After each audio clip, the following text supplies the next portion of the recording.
So yeah, continuing the theme, we're going to talk about interviews. I should probably have changed this title. Interviews often make people think of kind of this weird interaction. You probably don't ask your coworkers, hey, can I interview you? It's probably kind of a weird thing. Really, these are skills that you can use in almost any conversation. It doesn't have to even be one-on-one. It can be. Probably best that it is, but it doesn't have to be. It also doesn't have to be incidents either. As you've heard different people talk about, incidents are sort of our chance to dig in and look at some of this stuff. Depending on our organization, it might really be our best chance because everyone is aware that this thing happened. It's a window in which we can start to ask questions. But if your organization allows it, if you have the opportunity, you don't have to wait for an incident to use these. We're going to go over a few techniques that maybe even you'll be able to use here at the conference between talks or anything like that. What we're actually talking about today is called the cognitive interview technique. And if you read the research, they call it CI. Don't worry, I will not name collide that abbreviation for you. I won't do it, but if you read the research, you know that they call it CI. So who uses it? Well, really, almost any sort of investigator will use these. Interviewers do.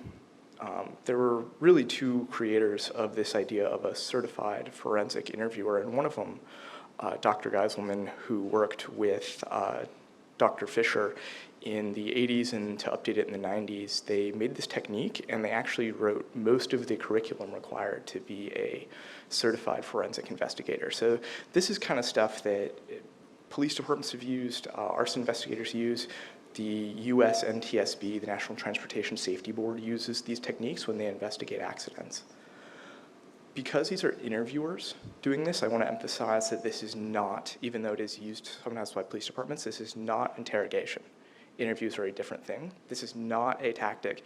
You're not going to, grab the closest lamp and shine it in your coworker's face, and it's not that movie. Don't worry. There's not a good cop and a bad cop. You don't need to have roles like that. Really what it is based on 3 psychological pillars, because that's what Dr. Fisher and Dr. Esselman are psychologists. And they looked at what makes memory work in humans and what you can do to help people improve what they're telling you and how they can get it to you accurately. And they sort of figured out that there are really 3 parts to this. There's cognition, social dynamics, and communication.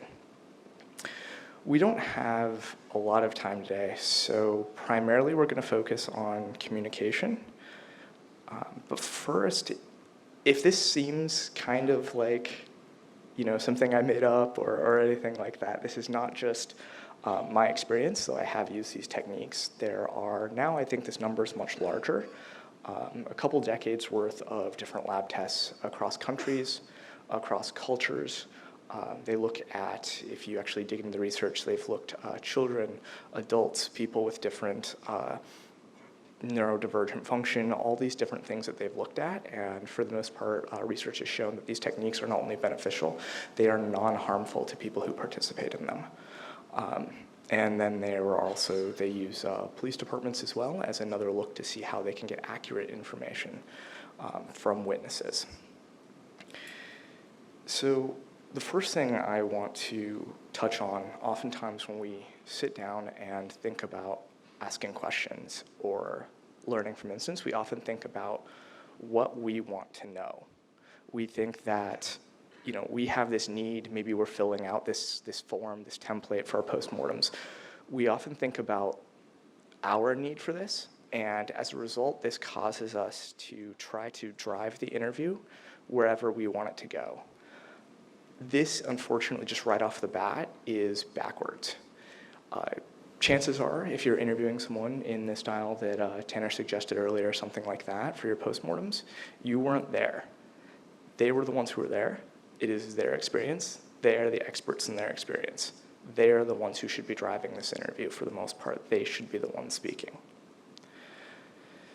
So since I am currently the one speaking, who am I to talk to about this? Well, I've looked at a lot of the research. Tanner mentioned some of it. I've dug into a ton of it. I also ask people a lot of questions.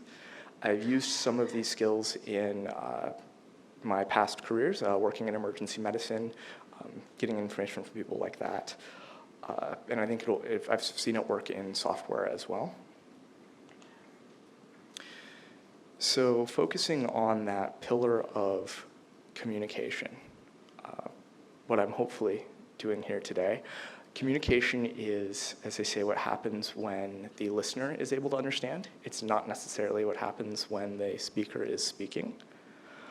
So what we're going to do first, the very first technique that we're going to talk about is just encouraging whoever you're interviewing to tell you that they don't know something. That might seem a little bit backwards when you're trying to get information to start out by saying it's okay to say that you don't know it. But it turns out that when you set up certain dynamics in an interview, especially depending on the way your organization's shaped, their history of their ability to be blameless, you can create a dynamic where the person you're interviewing or talking to feels like they need to come up with an answer when you ask them a question. The problem with that is they can almost certainly come up with an answer. Whether it is right or has any relevance to reality varies drastically. If you continue in an interview doing this enough, you'll get a lot of answers, but they won't be informative. And if you were to look back at all the answers you get, you'll find that you can't really tell the difference between when they were guessing and when they were absolutely certain of something. So this is something we have to be careful of. So what does that look like to communicate with them to encourage this? It's pretty easy. You can, it turns out, literally just tell people what you're expecting. Tanner demonstrated this a bit at the beginning of an interview. You can sit down with them and just say something like, hey, you were there. I wasn't there. So please, just tell me what happened. You don't need to wait for me to ask questions. I'm going to expect that you will be doing most of the talking, and that's perfectly okay. And then stop. And usually most people, given that opportunity, and when demonstrated that you actually stop, will take advantage of that space. This might seem obvious at first, but if you think about, meetings you've been in, various forms of post-incident reviews, how often has someone really said, you are the expert in your experience, I'm here to listen to you, and then given you that space? Unfortunately, these things seem obvious on the surface, but so rarely do we get to actually experience them. Now, when we do ask questions, we are going to ask open-ended questions almost exclusively. So what this means is we're not going to ask any question that can be answered with a yes or a no, A or B. Those are closed-ended questions. That's like, what did the alert like? Was it red or green? Well, that's a closed-ended question. We're always going to ask open-ended questions first, and very, very sparingly, if there is something very specific for whatever reason, you can ask a closed-ended question. The more you use these, though, the more you are communicating to the person that you're trying to get information from, that you don't actually care about their experience, that you care about just whatever specific bit you're digging into. And for most people, that's going to just immediately get them to stop talking. Even if it's not the first time, but by the 10th time someone tells you this just A or B, you're going to get the idea that they're not really interested in hearing the breadth of your experience. We're going to end up a lot more like Tanner's first postmortem. Why didn't you just do this? And we're going to end up in that world instead of the second. Next, we're going to ask them to tell us everything, because really that's what we're interested in learning from incidents or learning from these things. We can't really predict what people will tell us, and that's a great feature of these, actually, is learning about these blind spots that we might have and how the system works. If you've ever been to a really good post-incident review, hopefully you had a moment where you're like, oh wow, I had no idea the system worked that way. How did it even work? Why didn't it break sooner? That's weird. that's, as Tanner said, that's a good sign that something is going right. And the only way you can get to this is by encouraging people to tell their story. It doesn't matter if it's out of order. It doesn't matter if throughout their narrative of their storytelling, they're telling you this, that it conflicts with something they said previously. You can sort those things out later if you need to, but make sure that you encourage them to tell you all parts of it.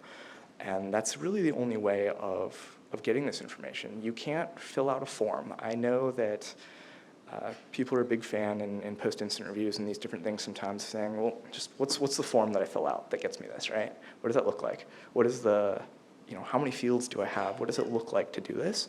And unfortunately, in this case, there's just not a form that we can use at all. And I hate that this has to be a slide. Like, this should not be one of the ones that we talk about. It, again, probably seems really obvious, but we have to say it. Once you ask a question, or once someone is telling you something, even when you didn't ask a question, don't interrupt them. This is probably the quickest way to shut down an interview. Just interrupt someone to ask a different question, especially if it's a close-ended question that you're interjecting.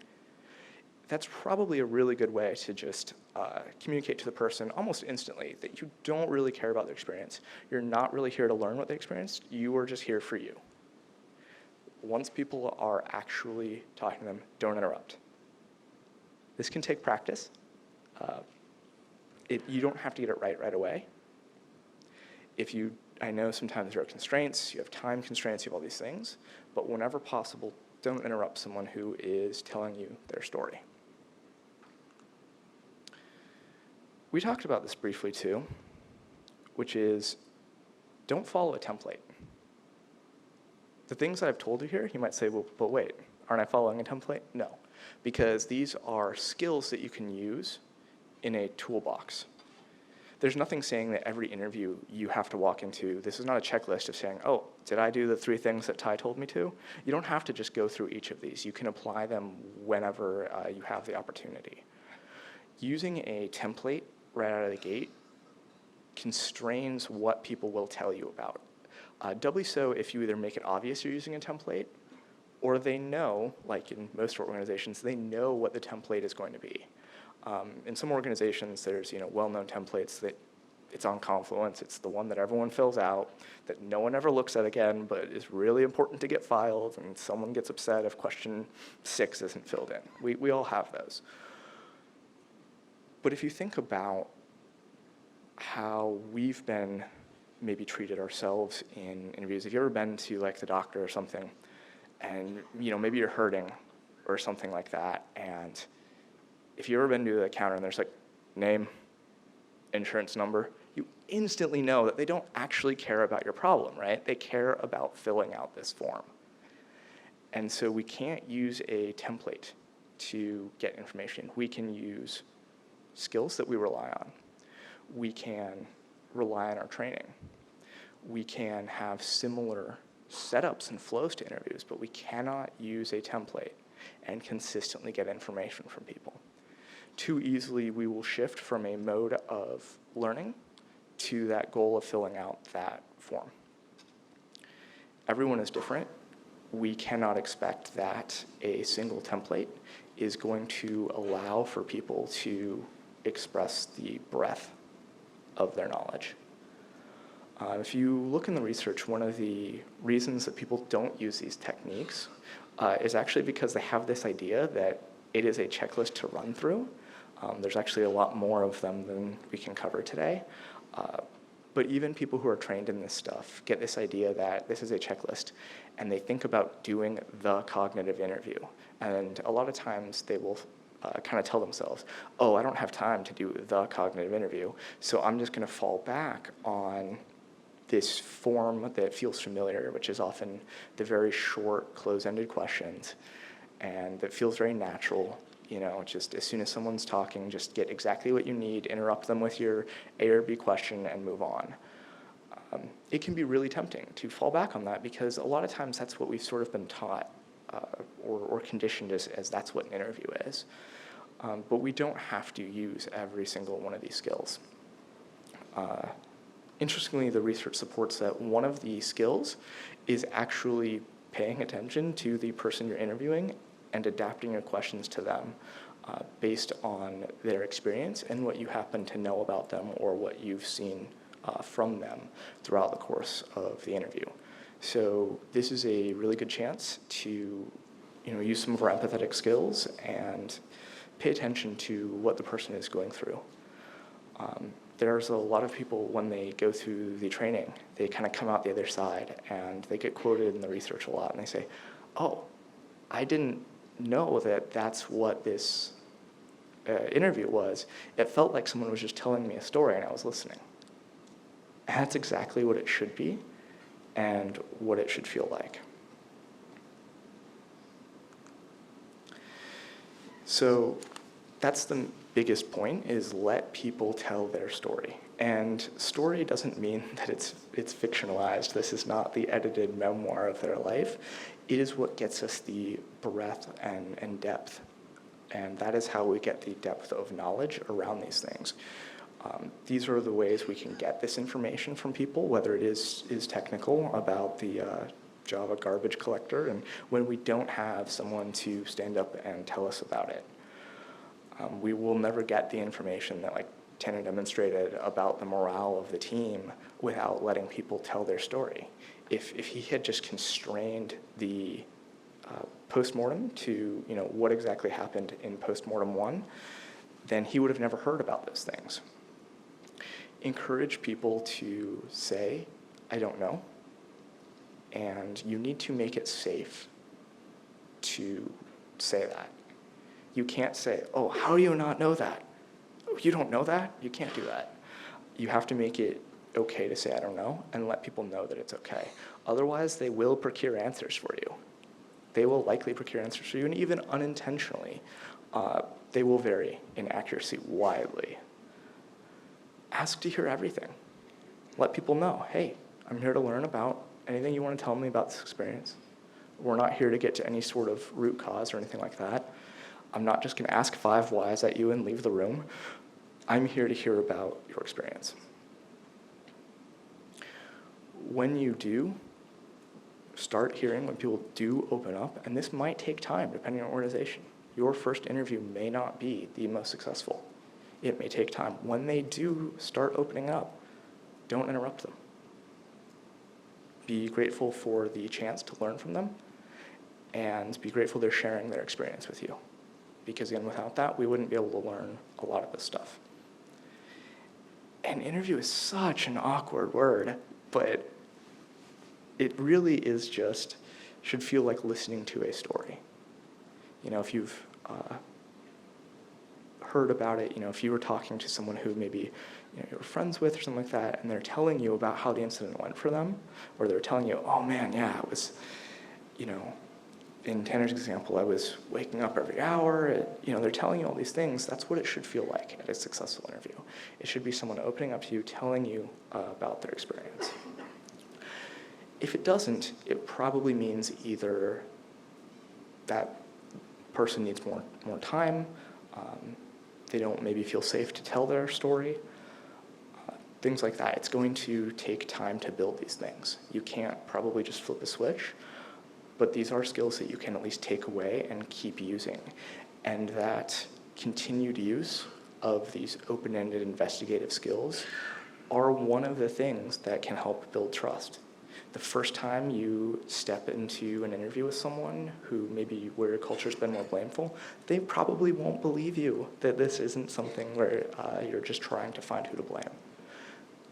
But the second, maybe they do. Maybe it's the 10th. This is going to take time and effort, but I think it's worth it. Again, this isn't just my work, not even close. I have used some of these skills. I've been training them in different ways. Here are some references. These are over the course of decades. Some of them, there are books about it. The NTSB actually even has classes you can take in the US on these that they train on. It is just a portion of what they use. You don't need to take a picture of the slide or anything. you can get the slides online, and then if you have any questions or want to try out any of these skills, I'm happy to have a mock interview with you, or if you have a better word for interview that sounds better so I can stop saying that awkward word to people, then I'd love to hear it. Thank you. I have a question. Is it audible? Sure. We have time for like one question. Yeah. Is it audible? Okay. So if we don't use templates, actually we cannot automate the process, and also don't have a standard like different people, different mindsets, right? We need a template, like you should write what you did good. You should write what we are bad at. Like we can have sections at least, right? I think you can have. I mean, you have things that you want to get out of it, but I think what you're getting at are maybe an analysis of the information. Hopefully, if someone is opening up to you and telling you a lot about their experience, hopefully what we could have, what we can get better at, what went well, both become obvious from that context. And I think the things that you led with there, well, we can't automate it and we can't have these exact things across the board. I think those are all features, not bugs. So I would say that you can analyze the data later to try to get answers. If you're not getting the answers that you want out of this, then it probably means people aren't telling you the full breadth of their experience. Okay. And ideally, how much time we should spend on this activity? So it really depends. I'd say spend as much time as you can. I mean, people are going to tire. If you can get an hour with someone, that'd be great. I mean, if you can get 10 minutes, then that's great too. It really just depends on your organization. Probably if you're just new at this, you're going to have a hard time getting people to commit to an hour. So start where you can. And there's a dedicated person who does this incident management, like with any incident, or it's like the engineer itself among the team, or how is the process followed? So this isn't a process. That's one of the cool things about it. These are skills.